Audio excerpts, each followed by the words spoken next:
Hey everybody, it's Chris Iverson, and I've been following the abortion decision like everybody else has for the last week or so.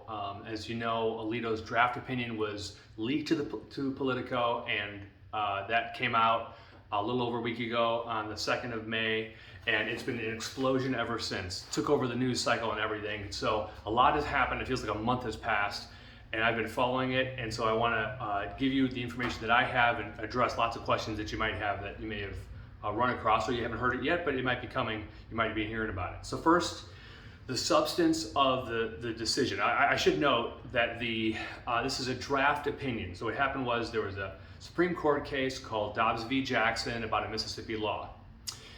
One of the questions in that case was, should we overturn Roe v. Wade? That was the 1973 decision that made abortion legal throughout the country, and it's been changed through the years, but it's still the law of the land right now. And so one of the questions in this case was, well, should we overturn that? Should we keep that precedent of Roe v. Wade, change it, or just totally overturn it? And the draft opinion that was released on May 2nd said we should overturn it. We should overturn it. That's what it said. And now that was a draft opinion. It's not the official. There was no official opinion. Roe v. Wade is still the law of the land right now. But that draft opinion was from February, and it was written by Justice Alito, and apparently he had 4 other justices on his side who agreed with him at that time. And so if you have 5 justices, that's a majority because it's a 9-justice court, and so that would now be the new law of the land. It would overturn Roe. We have a new law of the land, which would be this case. So that's what dropped on May 2nd, was the draft opinion. You're not supposed to leak these decisions. You're supposed to send them out and tweak them and change them, or maybe somebody will change their mind or whatever. So it was a draft. It wasn't supposed to be leaked. It was leaked, and that created a firestorm. Okay, so there's some misunderstanding about what the effect of this decision is. A lot of misunderstanding about what this decision does, right? There's a poll that showed in 2019, a few years ago, 2/3 of Americans thought that if Roe v. Wade was reversed, that abortion would become illegal. That is not true. It is possible for abortion to be legal in all 9 months of pregnancy in every state with Alito's opinion, the way it is now, right? And the reason for that is all Alito's opinion does is says the Supreme Court isn't deciding this anymore. We're done deciding this. We shouldn't have been deciding this in the first place. Who's going to decide it? You are. You, the voter. You're going to decide it by passing ballot initiatives. You're going to decide it by passing amendment to the United States Constitution. Technically, we could do that, but it's not going to happen because it's too hard. Or more likely, you're going to determine the law in your own state by electing people who are going to vote in pro-life laws or pro-choice laws, whichever way that state happens to go. So all this opinion does is says the justices of the Supreme Court are no longer in the business of deciding whether or when abortion is legal. That's not our job. It's your job as voters and through the legislative process. So this falls in the realm of democracy, is what Alito's opinion says. And I think the other thing that's a little strange is the response to this decision when we already had another decision that allowed a Texas law to go into effect that isn't quite as strong as this opinion, but the effect is not much different than the Texas law that went into effect earlier. And I don't want to get into all the technicalities of that, but there was a law in Texas. The Supreme Court said, yeah, you can do that, and it was very strong and does a lot of the things that this Alito opinion would do. So in the practical everyday world effect, I'm not sure how much different this is than what we already had from that Texas case. Just people, I guess it's just dawning on them now what's happening. So, okay, so let's talk about some of the legal objections people have made. Justice Alito says that abortion is not a right in the Constitution. That is true. It's not in the Constitution. You can read it yourself. Read the Constitution. It's not in there. In other words, it's not an enumerated right. It's not one of the numbers. You know, the Bill of Rights has all these numbers, the First Amendment, the Second Amendment, etc. It's not an enumerated right. The Supreme Court would then therefore have to find it as an unenumerated right. Basically, it's in the Constitution, even though it's not explicitly stated, it's kind of there anyway, which is kind of an absurd claim if it's either there or it's not.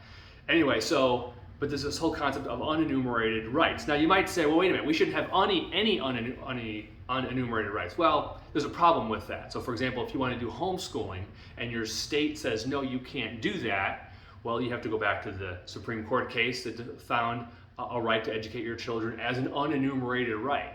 So you got to be careful when you say we don't want any unenumerated rights, because that has, there's very far-reaching implications.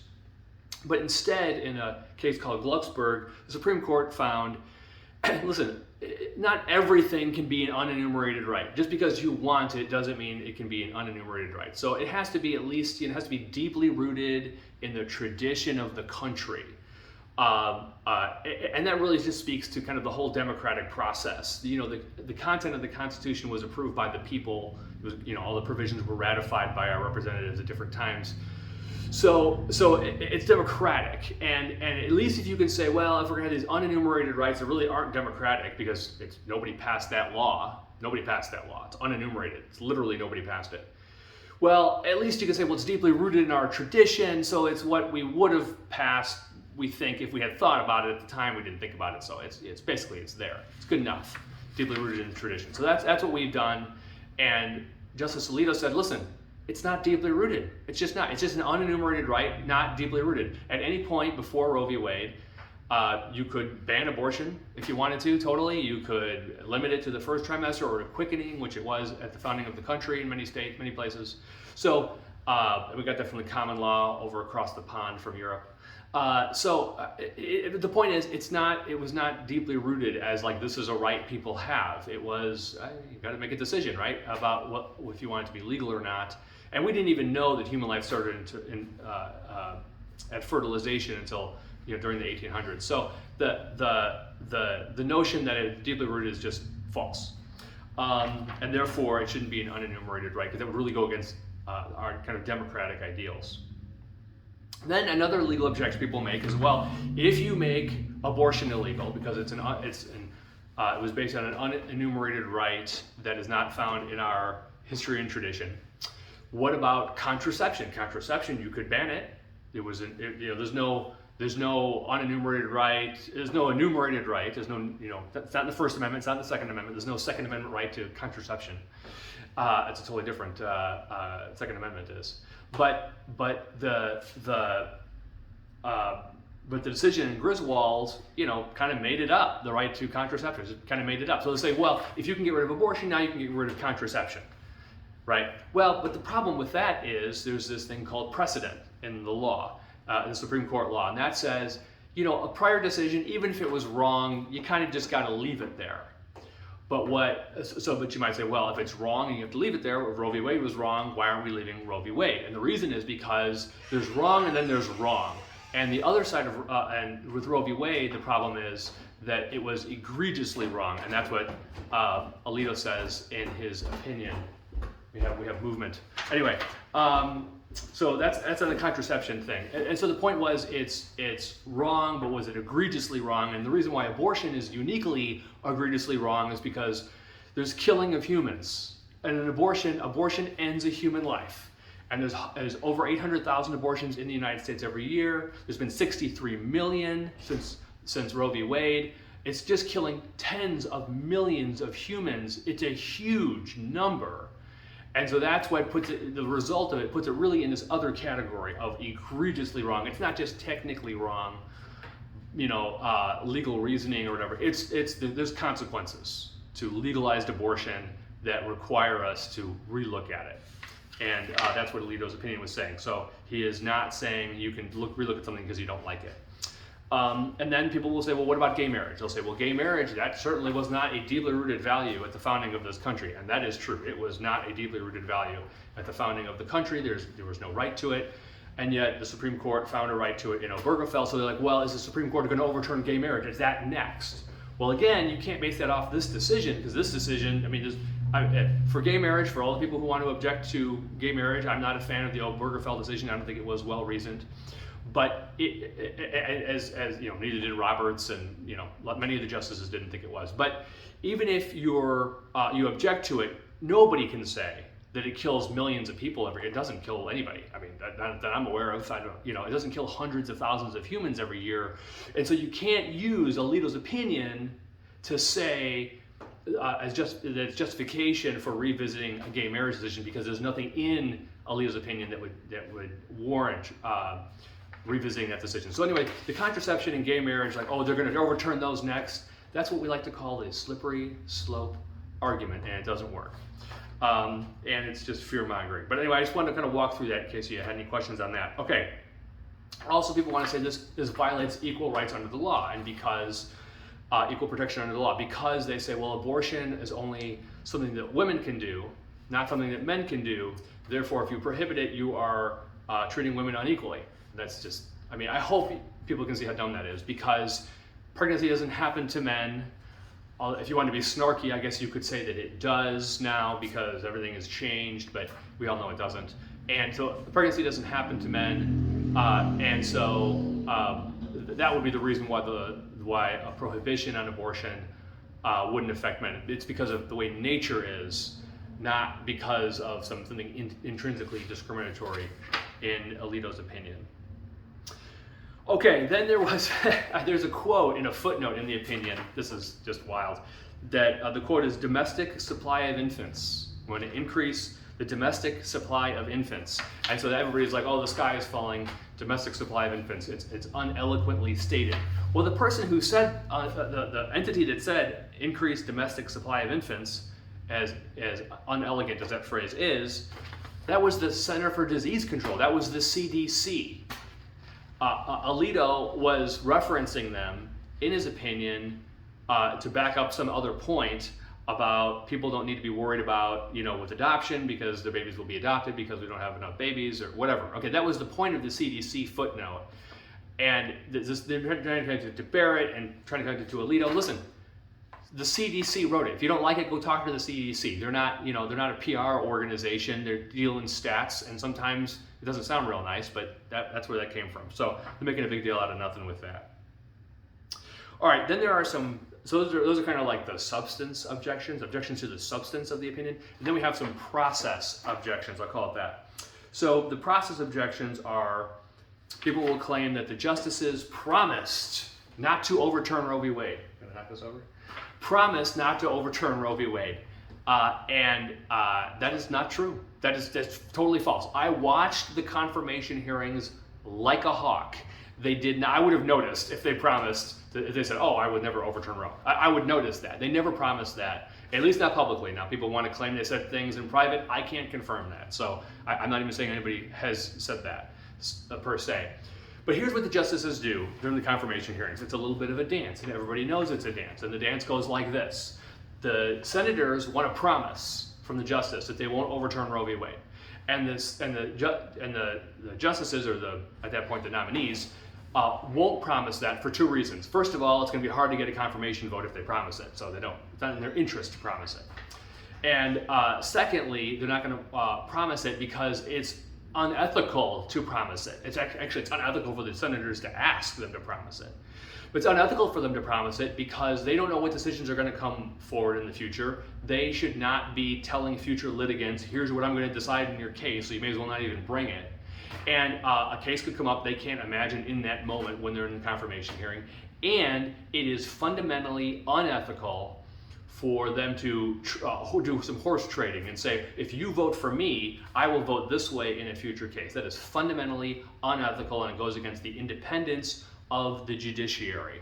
So none of them promised it. It would have been wrong if they had promised it. And the fact that the senators thought they had promised it or claimed they do, the senators, they know nobody promised it. They're just lying. It's a nice way to gin up anger to get more votes and more donations. So the justices never promised they would not overturn Roe v. Wade. And there are some news outlets that have confirmed that, have said that because they know that's the case. All right, and people want to say that some of the seats are stolen. They're stolen seats. Now, this gets into a long history with the Senate and when they confirm somebody and when they don't, but there were, basically the point was there were times when the Senate could have taken up a nominee to try to confirm them for the Supreme Court, and they did not, and they based it on the history of when the party in power is different than the party who controls the Senate, you don't always take up the nominee. And that's a tradition that's gone on for a long time. Both parties are going to do it and have done it, I believe. And it's to be expected, and it treats both parties very fairly because both parties have done it, can do it, not a problem. Nothing was stolen. That's just a PR campaign ad or whatever. Okay, so now let's talk about the leak. It's another topic here. So leak happened on May 2nd. That was a Monday. I was totally shocked. Everybody else was totally shocked because a draft opinion from the Supreme Court does not leak. Now, there have been leaks before where somebody will tell a reporter, they'll say, I think the decision's going to go this way, and the people will run with it, and they'll be like the day before it gets actually published, the opinion actually gets published, and so the Washington Post, they got the scoop, 12 hours before it was released, or whatever the case may be. Okay, there are those kind of leaks. This is not that. This is an explosive case. People care about it a lot, and they leaked the draft opinion. This is over the top, totally unethical. Justice Roberts was totally right that this was wrong. And all the Republicans came out and said, it's totally wrong. You cannot be releasing draft opinions. You can't do a leak like this. And it took a little while, but finally, Klobuchar and I think Senator Coons and some other ones, I can't watch every news story, but so I'm sure there are other ones who came out and said, no, listen, you can't be leaking like this. And all we need from them, really honestly, from the Democrats is just a one-liner just to put it out there so we all know that in our culture, in our country, we do care about the judicial branch, and we can't have people leaking. And here's why. If a leak today means a flood tomorrow. Today they leak Alito's draft. Tomorrow they're going to leak Justice Jackson's draft once she becomes a justice after Breyer retires. And what's going to make it so that they can't talk to each other, right? Or they can't talk to each other openly, right? Because once they release something, for all you know, it could be public consumption. So you have to think, okay, if I send this over, I want to get somebody else's opinion. Before I know it, it could be on the front page. So then they can't talk to each other. They can't coordinate. It's bad. It's bad for decision making in that building, and they can't. So I hope they first of all, I hope just as a culture and as a country, we're like quit with the leaks, and I hope that they do some things to kind of help leak proof the Supreme Court, and I'm sure there are things they can do with that. One report said that about 70 people had access to the draft, so any of those 70 people could have leaked it, or one of those 70 people could have given it to somebody else that they know who could have leaked it. We don't know if it was a liberal or conservative who leaked it. Now, a lot of people's initial thought was it must have been a liberal, but consider that a conservative clerk could have thought to themselves, if I leak this, then maybe if Kavanaugh or Barrett are thinking about not signing on or changing their mind or going with Roberts, maybe they will not change. Maybe I'll leak this, and then people will know, well, in February they were on board, and then they changed, and the conservatives will be mad at Barrett, or they'll be mad at Kavanaugh. So it's possible that was a motive for a conservative. I don't know. There's a lot of conjecture. I don't know. It doesn't. And here's the thing. This is there's a philosophical, hypothetical scenario called the veil of ignorance, and it's when you don't know if X will benefit you or harm you. I don't know if it was a conservative clerk or a liberal clerk. If it was a conservative clerk, I'm not going to feel good because it was somebody on my side, so to speak. If it's a liberal clerk, I'll be like, yeah, those terrible people, right? Okay, but this is a veil of ignorance. I don't know whose side it was. The question is, are you against leaks, even if it would have benefited your side? And I am totally against leaks, even if it would benefit my side. Don't be leaking from the Supreme Court. We have to have 3 independent branches of government. Anyway, okay. Now, there were leaks to the Wall Street Journal, and if you want to call it a leak, to the Washington Post, where they hinted to these 2 different news organizations what was happening. And the leak, if you want to call it that, to the Washington Post was from 3 conservative sources close to the court. Conservative. So, but that leak was not like releasing the Roe overturning draft. It wasn't that. The leak was, as of May 7th, the 5 conservative justices are still on board. But that's not much of a leak because Thomas kind of hinted at that earlier in the week. So, I guess technically you can call it a leak, whatever you want. But, so there were some leaks, but that was a leak. if you want to call it that, from the conservative side. And even if Thomas was the one who said it, I mean, then Thomas, kind of gave away some information. If you want to say that he said it. So anyway, the point is, leaks are bad. This was bad. Doesn't matter who did it. It was bad, and they got to quit doing that.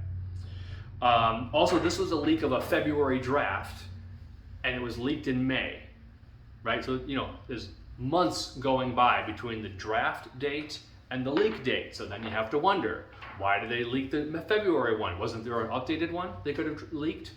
Now, there's many reasons why they could be, but one reason could be is the February one was the harshest, was the toughest draft. And by the time they got to May, they had kind of, watered it down, maybe just in rhetoric or maybe in substance of the actual decision, what it does. So that's interesting, but some people think it goes the other way. It got harsher. I don't know how it could get harsher, but I suppose it's possible. They got harsher by the time we got to May. I don't know. But that's something else that's kind of interesting. So when we learn more about the leak, those are some of the things I'm going to be thinking about. And something else that'll be kind of interesting for people who like to watch the Supreme Court is once the final opinion is released, we're not only going to be comparing the opinion to the dissents and the concurring and all that, the opinion, we're also going to be comparing it to the February. What changed from February to the final? So that'll be we don't normally do that kind of analysis because we normally don't have the draft. So that'll be interesting. Okay, the protests. The protests. When this first thing leaked, I thought, we might have protests. I think I put it on Facebook. Just be aware, there could be some protests. What a difference a week makes.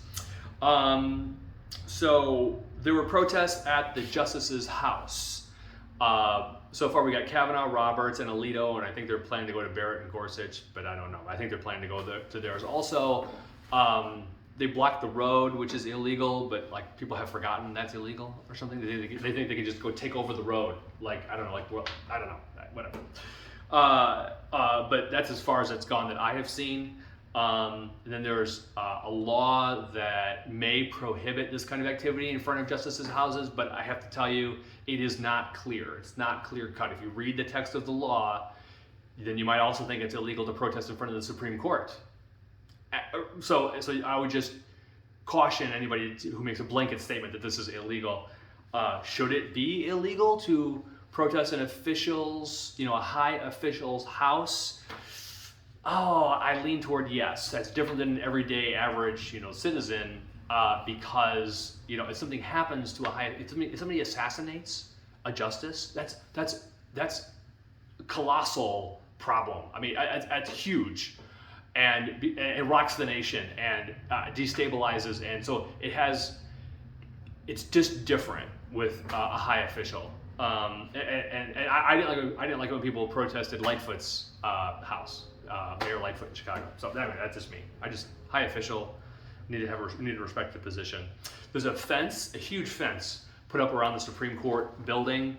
There were protests there, there was pushing, there was stuff thrown at people, water and things. Somebody had a bullhorn put up by their ear to damage their eardrum. These are pro-choicers being aggressive toward pro-lifers. People are being pushed, and there's probably things that I missed that happened. I know more recently there was a pro-lifer who had like a milkshake or something dumped all over them, and the police officer had some on them. I mean, so anyway, there's, I'm not seeing any evidence of anybody getting severe injury, which is good, but it's things are going up a notch. There outside the Supreme Court and in other places. There's been vandalism, there's been violence, there have been threats, there's been arson. There's a group that has said, what are they called? Jane's Revenge, which is a name based off of the Chicago abortion underground before Roe. It was called Jane's Underground, and this group's called Jane's Revenge. Allegedly, there's this group.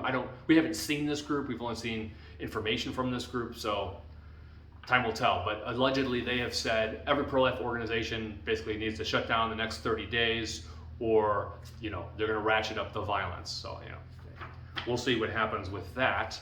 But there was arson up in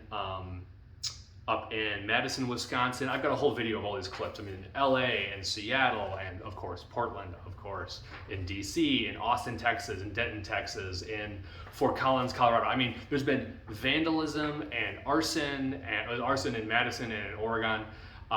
People were breaking the back window of a police car in LA.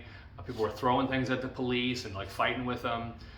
So I mean, it's been serious in some of these situations. But there have been a lot of different protests they've had, and I'll be honest, as far as I'm aware, most of them there isn't violence. Sometimes there's trespassing. People went to churches on Mother's Day, and they trespassed inside churches on Mother's Day. As far as I could tell, there were 2 or 3 trespassing situations. At least 2, and then one where they were outside. But it's Mother's Day. Don't protest at church on Mother's Day, especially if it's about abortion on Mother's Day. You know, it's like tone deaf. Okay, so anyway, so that's all that kind of stuff. And then also, if you have not seen the protest from New York City on May 7th, there's a woman, you have to see it. This is the most disturbing thing you've ever seen. You just, I don't even want to ruin it for you. You just have to see it. Look it up. New York protest, May 7th. I've got it on my YouTube and my Facebook wall and Twitter, and just check it out. All right, what's the practical effect of this decision? About half the states will make abortion illegal, and when I say illegal, I mean like in nearly all cases. The life of the mother is going to be protected. That's not, I mean, someone has an ectopic pregnancy, they're going to be able to take care of that. And the woman isn't going to have to die if she has an ectopic pregnancy. That's not, first of all, I don't think that would even be constitutional. I mean, because people have a right to their life, and you can't require somebody to give their life anyway. So, yeah, that's another red herring that gets put out there, that women are going to be forced to carry ectopic pregnancies. That's not going to happen. That's bogus. So about half the states will make abortion illegal. Then the other half, half of them are going to be purple states, and the other half will be blue states. So for the blue states, Illinois, New York, California, more than likely what's going to happen is abortion is going to be legal there, and they're going to go all the way, all 9 months. They're going to be taxpayer funded, all the things, right? They're going to go as extreme as they can go. That's what the blue states are going to do. Now the purple states, let's talk about the purple states. That's going to be the legislative battleground. And in those purple states, in many cases what you have is, it's not that everybody there is a moderate, and therefore they're purple. Purple is red plus blue is purple, right? So it's moderate. It goes back and forth. So these states go back and forth. Sometimes they're Republican, sometimes they're Democrat. Well, consider this situation. Suppose there's a blue wave. A lot of Democrats get elected. Okay, so Democrats take over. They pass a bunch of pro-choice laws. Okay, then a bunch of clinics get built. Okay, then a few election cycles later, Republicans win, and we take over. Everything, and then we can pass pro-life laws. So what's that going to do? That's going to shut down those abortion facilities, right? Right. Republicans win, pro-life laws, shut down abortion facilities. Then, when Democrats win again and they pass pro-choice laws, people are going to think, I would like to open an abortion facility, but what if the laws change again? Now all the money I invested, all the time I invested is wasted. It'll close down. Do I really want to do that? And a lot of people are going to say no. So I am hopeful that in the purple states, over the long term, there's not going to be that many abortion clinics in those states. We'll see if that pans out to be true. That's one theory of what could happen in the purple states. But really, the blue states are going to be the problem. And the pro-life movement will have our work cut out for us. But it's still better than the current situation where there's nothing, where we can't make abortion illegal. Although, if we use the Texas-style law, we can, regardless of Alito's opinion. So there's an org called ProPublica, and they said that they have there's some researchers that have estimated that if Alito's opinion is adopted, and what happens with the Republican states is they make abortion illegal, and et cetera, that in the first year there will be 75,000 fewer abortions. And that's including illegal abortions. The researchers included illegal abortions in their estimate. So these researchers found 75,000 fewer. Now, it's hard to predict human behavior, hard to know how that's going to work. But really, the people who are in the know and on both sides of this know if you make it illegal, if you make abortion illegal in enough places, and you make the distance between where a woman who wants to get an abortion is, where she resides, and how far away the abortion facility is, if you increase the inconvenience, in other words, you're going to reduce the number of abortions. Just how it works. Now, one claim is it's unfair to women who have lower income. They'll say, okay, well, rich women can get abortions, but poor women won't be able to because rich women can afford the travel costs. And poor women, they can't afford the travel costs. So it's discriminatory on the basis of your income class, income level. Well, the only problem with that theory is that's a lot of laws, right? Rich people can hire better attorneys, right? They can get away with more, right? Rich people can get away with a lot more things than poor people can. That's just a fact of life. That's unfair everywhere. So my next question would be, should we overturn or should we change our laws so that if it's disproportionately more affects more lower income people, therefore we shouldn't have the law? So I mean, theft, rich people can get away with that more. I mean, you name the law, perjury, whatever you name it, rich people can get better attorneys. Rich people can find ways around it that lower income people are not able to find. So that's always the case. Is the response to that. So now Congress, Democrats want to pass a law that's going to codify Roe in some way. So what that means is, so what Alito's going to do, one second. What Alito's going to do is he's going to overturn Roe v. Wade. And by overturning Roe v. Wade, that will invalidate Roe v. Wade so that the Supreme Court no longer says it's unconstitutional to protect the unborn.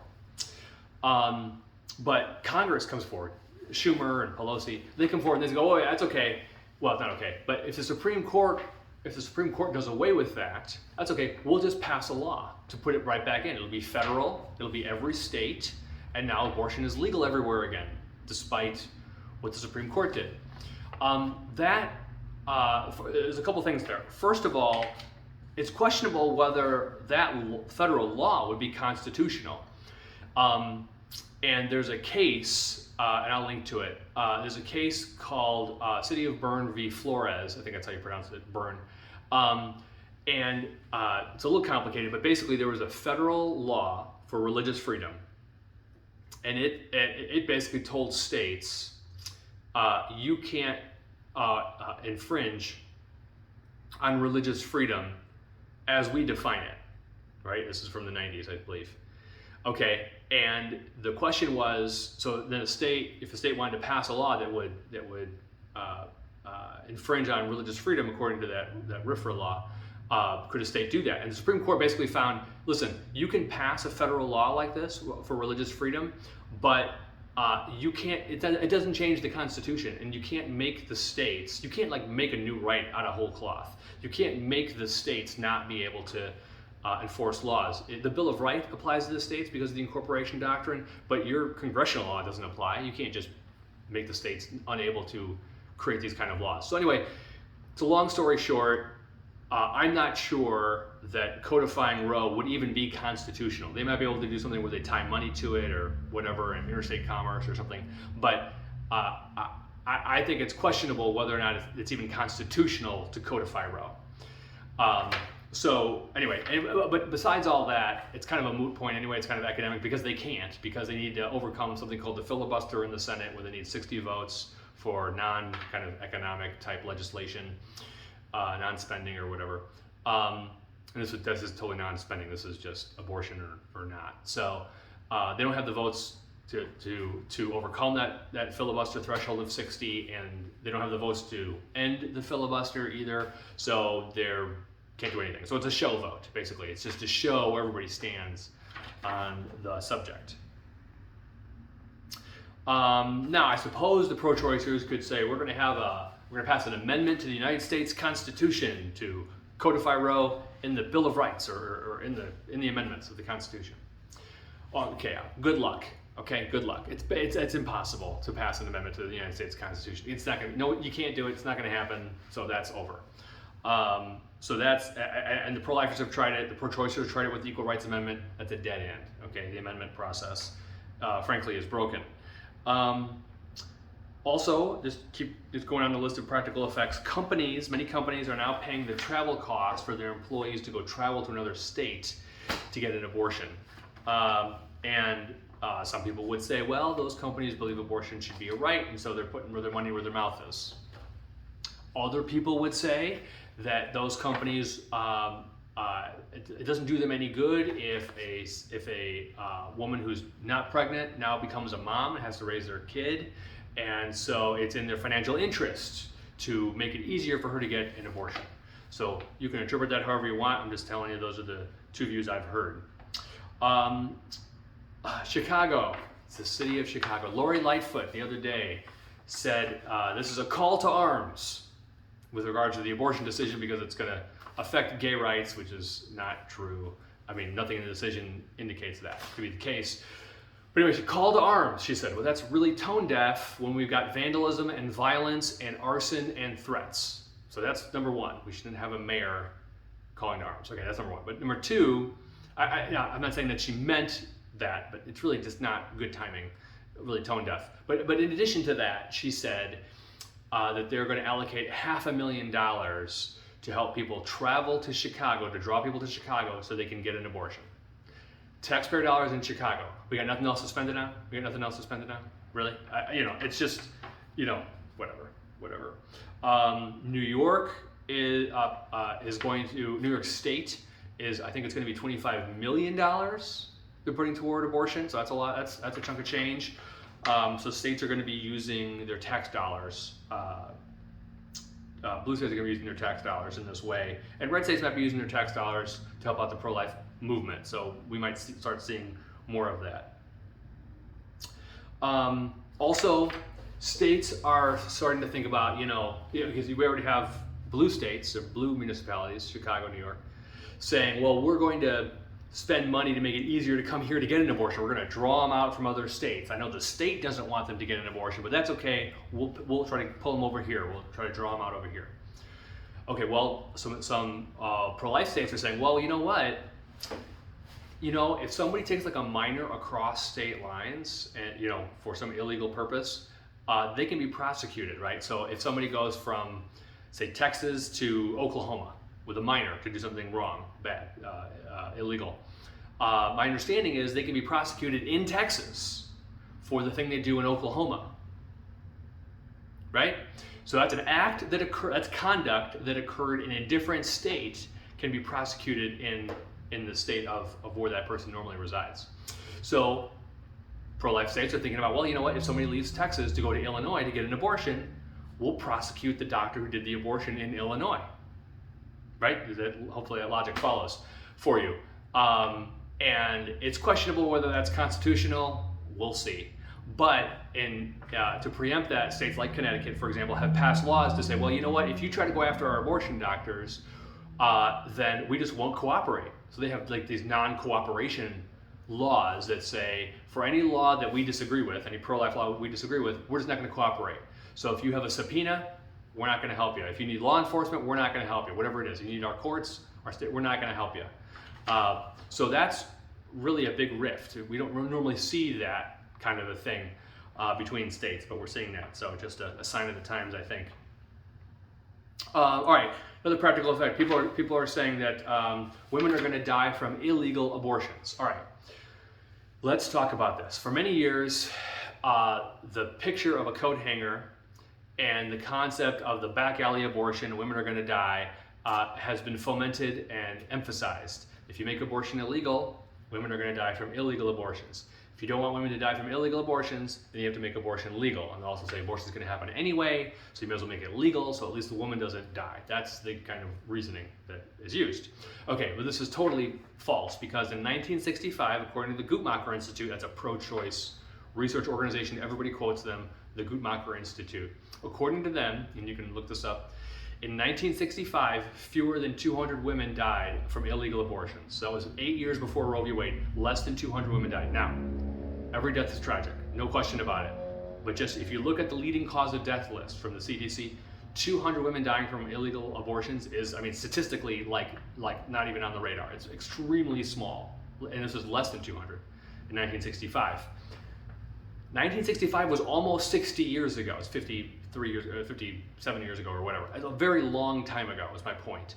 Medical technology has advanced considerably. So in a similar situation, a back alley abortion type situation, if she goes to the hospital now, they're going to be able to save her life way more often now than they would have been able to in 1965. There was no internet. People didn't have cell phones. I mean, this is a long time ago. Okay, just saying, in medical land, it's a long time ago. So also in the year 2000, there was the invention of the abortion pill, which I'm not really thrilled about. But the fact is, there was the invention of abortion pill, and there's no way around it. An abortion pill, taking some pills, is less dangerous than poking around with some sharp metal thing inside someone's body when you don't know where you're poking and prodding and whatever. Okay, it's just, I'm not trying to be graphic. I'm just saying it's definitely not as dangerous as going in with a surgical instrument. It's just a fact. Okay, and the statistics back this up. The research backs this up. I'm not saying it's totally safe, but if you had to go with surgery with dirty instruments or abortion pills are less likely to harm the woman. Just a fact. So we have different abortion technology, if you want to call it that, and we also have better medical technology, and we already started with only 200. So the point is, the number of deaths, there may not be any, there may be very few, but I mean, the evidence we have points to this is not going to be a big deal. That's point number one.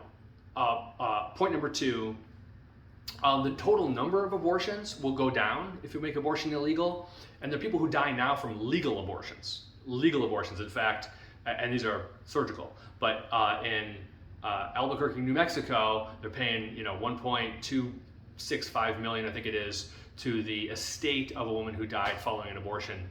It had to do with Southwest Women's Center, Women's Options, something like that. And anyway, so they did a legal abortion, and a woman died. Right? So if you lower the total number of abortions, the point is the number of women who die from abortions will be less on the legal side, and you have illegal abortions, you might have some there, but the total net number, it's hard to even know if the total number of women who die from abortion in a year would be more or less if it was legal or illegal. I mean, it's just hard to tell that anyway. So I don't even really think you can make much of a logical case about it. And then the next point about all that is, you're going to save, the third point is women who die from illegal abortions, we have to understand, they took the pills themselves, right? They self-injured themselves, right? Or the surgery or whatever. Anybody who takes any illegal drugs and is harmed as a result, they're the ones at fault, not the law that makes it illegal. The person who took the drugs, the illegal drugs themselves, are at fault. I know this is hard, this doesn't dawn on people very much anymore, but if you take illegal drugs and you die, don't take the illegal drugs. That's the problem. It's not the law. Anyway, so, and then the next final part of that, I know that's harsh to people, but it's just a fact. I think we all know this. But the other part of it is making abortion illegal is going to save tens of thousands of lives, maybe hundreds of thousands of lives. If you look at, what are the outcomes of this policy? The outcomes of this policy of making abortion illegal is we're going to save tens of thousands of lives at a minimum. Probably, I think, hundreds of thousands of lives will be saved. It's extremely positive. It's an extremely positive outcome. If you just think about it just from a policy outcome, suppose we could prevent 200,000 miscarriages a year. Miscarriages. Wouldn't that be a good policy outcome? You're going to save hundreds of thousands of lives. Women want these babies. They call them, this is my baby. They love their baby. You're going to save 200,000 lives from miscarriages. That would be a positive result. Okay, well, this isn't a miscarriage thing. This is an abortion thing, but you can still save hundreds of thousands of lives. So I think it's just very obvious. Okay. Some people are talking about whether or not this is going to cause a ban on Plan B, IUDs, which is intrauterine device, it's a contraceptive, so-called, and IVF. Okay. That, I don't know if it's going to go that far, but we have to understand, when people say it's going to ban contraceptives, we gotta get into the distinction. There's, contraceptives fall into two different categories. There are those that can only prevent fertilization. Condoms, for example. That's all they can do is prevent fertilization. If they work as designed, they prevent fertilization. But there are others that the FDA says can make it so that a newly fertilized egg is unable to implant, right? And they don't say that it for sure prevents implantation, but they say that it may, and that would be Plan B and IUDs may. You can look it up on the FDA website. They have a warning thing about that. So here's the problem. You have some contraceptives, and there's like, I don't know, 25 contraceptive types, I think. I forget how many there are, but there's a bunch. But they fall into two categories: prevent fertilization or prevent fertilization, and they might prevent implantation. Well, the preventing implantation thing is causing the newly created human to die. That's an ethical problem, right? It's an ethical problem, and we don't know if they do, but they might. So the fact that they might puts those kind of in an ethically, bad category, or at least questionable for some people. But it's a problem, right? But the condoms and all that, they don't have that problem. They might have other problems, people would argue, but they don't have that problem, right? And that's the main problem most people in the pro-life movement care about, is that problem, killing a human. So why make both of them legal? Why not just make the one legal that isn't a problem, that doesn't have these question marks to them? Why do you have to make these other ones, all these ethical question marks? Why do that? It's unnecessary to do that. And some people will say, well, because you can take it afterward, or some people prefer that, they don't like the other one, or whatever. But we're talking about taking a human life. Hey, preference, sorry, not good enough. We really need to look at the ethical considerations there. So if Plan B and IUDs or whatever get banned, I don't know why that's a problem. But having said that, it's not very likely. I mean, maybe Louisiana, I don't know, maybe. But I just don't think that's going very far. The polling on it is totally against people wanting to ban these things. I just don't think it's very likely. So I think that's just more kind of hysteria. It could happen, I don't think it's likely. Okay, now what about in vitro fertilization? All right, so here's the challenge with in vitro fertilization. In vitro fertilization is you have a couple, they're infertile or whatever, they have a hard time, or she doesn't want to give birth, she wants somebody else to give birth, so she has a surrogate, but obviously she doesn't want her husband or boyfriend having sex with the surrogate, right? So instead, they create a baby, a human, in a test tube, so to speak, as it's called, test tube baby. That's the old phrase. I guess that's probably not PC. But anyway, they make them in a lab, make a human in a lab, and then they implant this newly created human inside the body of the woman who's going to give birth. And it might be the actual mom who gave the egg, or it could be a surrogate. Okay, the problem with this, now if it's one embryo, one human that they create, and one human that they implant, it's probably ethically okay. There's still some questions there, but it's probably ethically okay. As far as the question of, is it going to take a human life? Because I think there is a higher chance that they won't survive, and so you have that kind of question, but it's not significant. And so I think a case could be made that if it's just one, it's not a big deal. But that's not what they do. That's not the practice in the field for IVF. The practice is, let's make a whole bunch of them, I don't know, 13 or 20 or however, let's make a bunch. We know we're not going to use them all, but it's cheaper. It's cheaper to make a whole bunch and just use, one or two or three or whatever, and the rest we're going to freeze in case you want them later, and eventually they won't survive because you can't freeze them forever, or the power will go out, which has happened before, and all of our humans, thousands and thousands of humans that we have frozen will die, or we'll throw them out because we go out of business, or whatever the case is. Okay, this is over the top. Why are we, this is unnecessary. Why are we creating a bunch of humans that we don't need? And here's the other problem with this, with these frozen embryos. But in the law, these are humans that are treated like property. Give me a break. Humans should never be property. What is with the humans are property nonsense? I thought we were past that, right? Okay. So the humans that are treated as property in the law, and then who has custody of the property, and it's not really a custody battle as much as it is a property rights question in the law. Anyway, the whole thing is just sickening to have humans as property in 2022. Sickening. So the IVF thing, I think that whole thing needs to be relooked at as it is right now. We need to do that all humans have basic human rights. Now, I want to encourage everybody to go to overturnroe.org, overturnroe.org. On the day of the decision, and maybe on the next day, we're going to have pro-life rallies across the nation. That's the plan. And go to one or lead one. It would be even better. Get your friends together. And what you want to do is you want to tell people who are in your friend circle or on your list. If you have a pro-life list, that's great. Or if you know an organization near you that has that, and just say, hey, listen, we're going to have an event. We're going to do it on the day or the day after the decision is made, comes out from the Supreme Court. We don't know what day that's going to be, so you got to be ready. And we're going to have it at this location. We're going to have it at this time on that day. Just so you know, opinions are normally released on a weekday, and it's usually in the morning, so you have a little time to figure out, okay, this is the day it's going to happen, and we're going to be out there at 5:30, or we're gonna be out there at noon, or whatever. Let people know that you're gonna, have your signs already made, and you can order some if you don't have any from overturnrow.org. Write up what you want to tell the media. Actually, write up a press release where all you have to do is put in like the date, and hold on to it. Don't send it out just yet, but just tell the media, because we don't know what the final decision is going to be. It may not overturn Roe. They may not. They might do something else and surprise us. So, have that draft ready, or maybe have multiple drafts. And, what if they do this? What if they do that? And you can select which draft makes the most sense on the day of. But in the meanwhile, start contacting your local media people. Let them know, hey, listen, when this decision comes out, we're going to have an event. It's going to be at this location. It'll be roughly this time.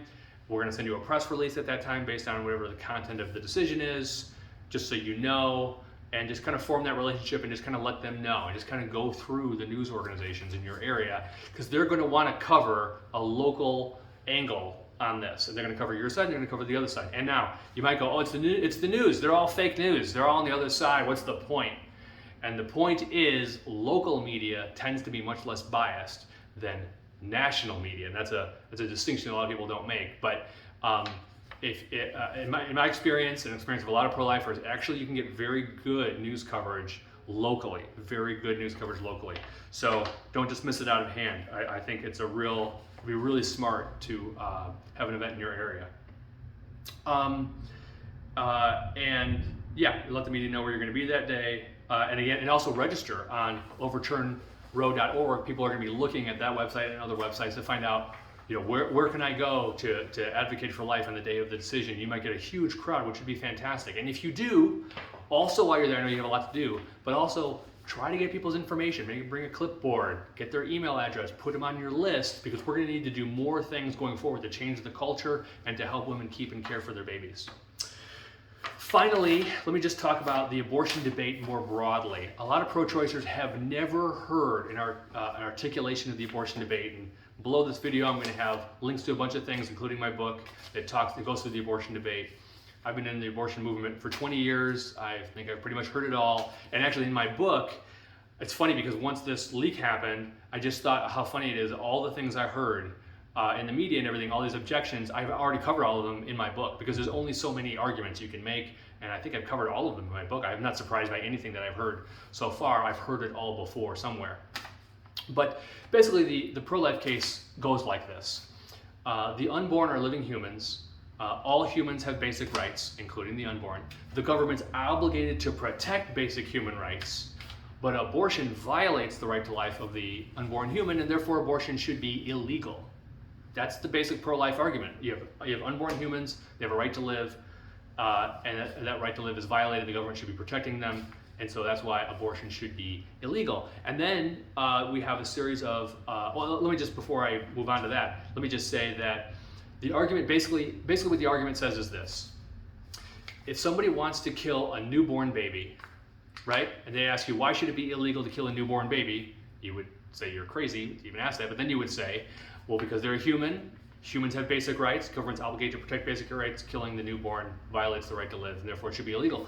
So what the pro-life case is doing is it's saying that the same reason it's illegal to kill a newborn is why it should be illegal to kill the unborn, because, newsflash, it's the same human. That there are differences between killing a newborn and killing an unborn human, but those differences are not relevant in any legal way, so that the outcome of the law should be any different. So that's what the pro-life case is saying. And then there's three primary pro-choice objections. The first one is, and there's a lot of objections, but a lot of them are just kind of nonsense. But there's three real primary ones. The first one is that the unborn are not human, which is totally absurd. Scientific quotes you can post about that, but you can also ask somebody, if a woman has a miscarriage and she says, my baby died, are you going to tell her she's wrong? Or if a man attacks a pregnant woman and she loses her baby as a result and she says, he murdered my baby, you can tell her she's wrong. No. And if they're not human, what species are they? And we have a lot of scientific quotes, and there's abortion doctors who go, yeah, they're human. Yeah, we kill humans. Yes, we agree. So that's just the weakest of the pro-choice objections. The second objection from pro-choicers is they'll say, okay, well, I guess they're human, but they're not a person. In other words, they don't have basic rights. They don't have basic rights. They're not like a human that's been born. They're an unborn human, and they're like lesser than a human that's been born. And the difference between a human that's been born and a human that's unborn. So first of all humans that are born have basic human rights, right? So the differences between a born human and an unborn human is their size. Who cares? If you're smaller, that makes you don't have rights. Why would that even be? Their level of development, right? Their environment, or their location or whatever. I mean, your location. Why would your location change whether or not you have a right to live? You have a right to live everywhere now. The government may not protect your right to live, but you have a right to live. The government ought to be protecting. Basically, your location, where you are doesn't change what you are, or if you have rights. And then, so you have like your location, you have your size, and you have your dependency. So so the unborn human is dependent on their mother's body to live. So people will say, well, they're dependent, so they're not really alive, or they're alive, but they don't have rights. Okay, do men with pacemakers, they don't have rights? You can kill them, steal their stuff, they have no property rights, they have no right to live because they have a pacemaker? That makes no sense. We don't do that to any born human. They have some dependency on something, therefore they don't have basic rights. That's absurd. So then they go to their level of development. In other words, they don't have certain abilities. And this is really where most pro-choicers kind of camp out when they're trying to say the unborn don't have rights. They say they don't have certain abilities. And usually if you ask them, well, do people in comas have a right to live? The answer is yes. People in deep sleep, do they have a right to live? Yes. People under anesthesia, do they have a right to live? Yes. All right. People severely mentally handicapped, they have a right to live, right? Yes. Okay. So the unborn human, I agree, at certain levels of development has not very much, or if any, brain function. But somebody under anesthesia, I mean, what kind of brain function is there? I mean, they're not doing anything, right? They're under anesthesia. Do they lose their rights while they're under anesthesia? Do they lose their rights while they're in a coma? We don't do that. We never do. We don't have a test like that. Someone has Alzheimer's and they're losing their mental capability. Are they losing their right to live slowly as they're losing? No, you don't lose your right to live. You might be toward the end of your life anyway, but you're not losing your right to live. So somebody can come and kill you. So that's called SLED. Size, level of development, environment, degree of dependency. SLED.